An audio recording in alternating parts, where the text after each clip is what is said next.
Hello everybody and welcome back to part 2 of this Mille City speed build I'm doing of my city that I'm building over on TikTok and Instagram. So we reached Boomtown at the end of the last episode, so this part is really just kind of preparing the city for the big growth that we've got coming up. So we're upgrading some roads, you can see here creating a collector, creating a mini collector with kind of alternating asymmetric roads here, applying a few road priorities, a bit of detailing on this school here which I think will be nice, and then asymmetric roads coming onto the collectors as we go around the city. And then here we're back in our park because it was a bit of a rush job first time around, so we're going to upgrade it if we can, but it looks like we're going to have to shuffle our paths around just to make better use of the space, so that's not a problem, we can do that and add in a few more of the assets.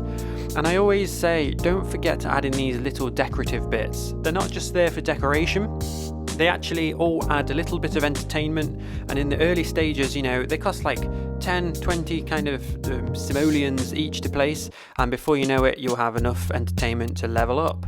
So now we're back to expansion. The cemetery was a bit in the way there, but that's not a problem. It just means we're going to have to alter our grid slightly, but other than that, we're going to kind of match the roundabout we have further back in the city, add our blocks exactly the same as we did before, some asymmetric roads going on to the collectors, and we're going to start using normal roads rather than dirt roads. This road can kind of go along the back of the cemetery there, just a bit of difference in the grid. Clear those power lines, and then now look, we can start to zone all that. So commercial mostly along the collectors and then residential everywhere else. And we've got sewage problems, which I actually think is due to a lack of power to our sewage pumps. So we'll add that coal power station in and use this as an excuse to expand the industry area whilst we're at it. A few parks around and about, that will help the city to level up, which will also boost the population, and just to encourage a bit of demand there, I'm going to lower the taxes and just keep zoning, try and stay on top of everything. Services, oh here we go, we've got a sinkhole. So no, 10 citizens lost, not too bad, came out of nowhere that, so we'll just flatten it out and put our road straight back in.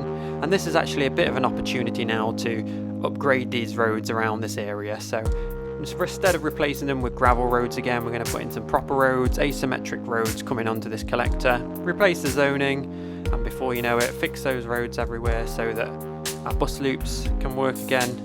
And there you go, before you know it, we're back up and running. Okay, this next bit, so it's just more expansion. I'm really just all about hitting these milestones, so we're going to keep expanding. You can see we've really gone up in the world. Now we're using tree-lined roads, not just the plain roads, so we are getting up in the world.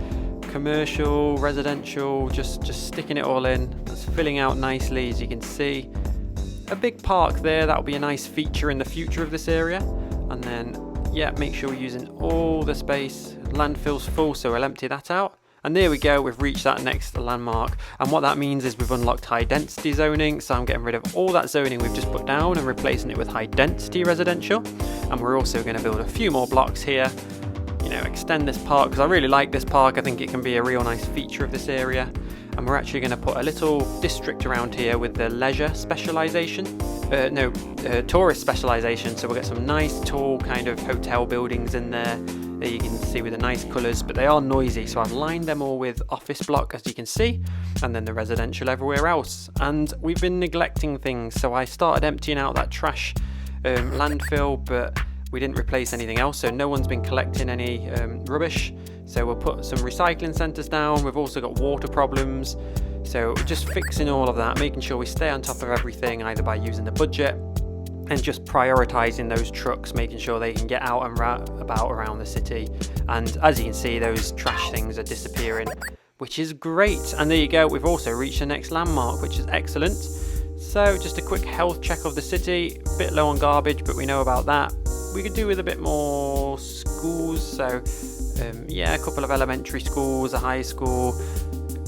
Health looking okay, traffic's looking really good, really pleased with that. Fire, yeah, fire hazards high, and we can also extend our bus line now that we've added some more blocks to make sure people are using that. So this was really just a health check of the city, because we've grown a lot and we want to stay on top of everything. And then here you go. So we've got a comment, we should call this Max's Park. Max wanted his park and we want to max it out, and that's what we're going to do in this episode, is max it out.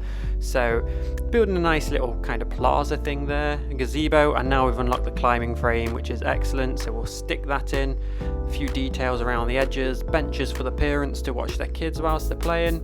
A little plaza back here, maybe with an ice cream truck, people can sit here.